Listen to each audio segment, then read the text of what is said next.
Hi everyone, it's John Mitchell. In this video, we're going to look at the different stakeholders or the key stakeholders involved in employee relations.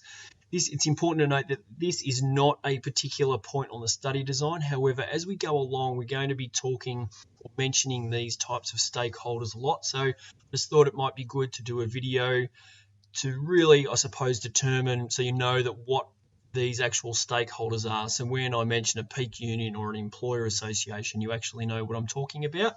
So let's go through them. So the main ones we're going to go through are the employee, the employer, whichever one will sort of know what they are. Then we'll go through the union, employer association, peak unions, peak employer bodies, and the government, or what's called the Fair Work Commission or the Fair Work Ombudsman at the moment. So they're the key stakeholders or the unique stakeholders that are involved in employee relations. So I'm going to give you an example of Simmons Homes. That's the employer. You can see on the right there, I've got the picture of Simmons Homes, and then obviously the employees, the builders. I've got more than just those employees, but there's we'll just look at those particular employees right now. So an actual builder who actually builds the homes. Now, employees, what they actually want when it comes to employee relations, well, they want fair pay, good working conditions, and a fair amount of job security, so that they know that their family's secure in terms of what they're getting paid and their conditions. And employers, well, they want to be productive, competitive, meet their overall objectives, which could be profit-based or productivity-based or sales-based, whatever it may be, but they want to achieve their objectives, be productive and competitive in whatever market it is that they are in. And in this case, Simmons, they obviously want to sell as many homes as they possibly can. Now, next, we have unions. All right, so you've got the employees down the bottom there, then you've got the unions who represent the employees. And then the employer, which is Simmons Homes, they have what's called an employer association that represents them.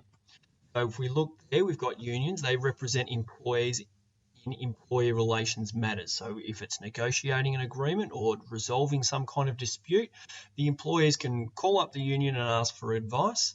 And employer associations represent employers in employer relations matters. So if, let's say, the employees and the employer, so Simmons Homes, are trying to work out a new agreement to determine, a pay rise and a productivity increase or something like that, the employees can get their unions to represent them because unions specialise in employer relations matters, and the employer, Simmons Homes, can get the employer association to represent them because they specialise in employer relations matters also. If either party don't want to get the union or the employer association to represent them, they can at least call them and ask them for advice if they are members of each union or association.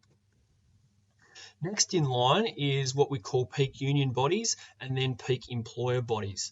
And the role there is that peak union bodies campaign politically on behalf of unions. So each union is a member of a peak union body, and they can also be involved in dispute resolution if need be. They don't have to be, but they can be if need be. And peak employer bodies do the same thing, but for employers. So they campaign politically on behalf of employer associations, and they can also be involved in dispute resolution. So if I go back there, you can see at the top there on the left-hand side, we've got all the employees. So the employees are members of unions. Those unions represent the employees, and the unions are members of a peak union body who then, the peak union body represents the unions when it comes to, especially when it comes to national matters and the federal government.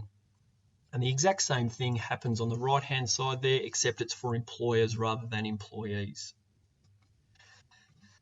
And at the top there, we've got the government, or what we call the Fair Work Commission, and also there's the Fair Work Ombudsman, and they they oversee the entire employee relations system. So they're there to ensure that Australians have fair and productive workplaces. That's the job of the government and the Fair Work Commission. Now, some of the things that they do, they approve agreements, they can help resolve disputes if a dispute, a really nasty dispute arises. They set the minimum wage in Australia. They can also modernise industry awards. We'll get into what awards are later on in the next video. And they also implement legislation. in terms of employee relations. So they are the key stakeholders involved in employee relations. So hopefully when in the future videos, when we just mention those terms, you understand what those stakeholders are. So for questions, activities, and more, you can come on over to teachingbubble.com.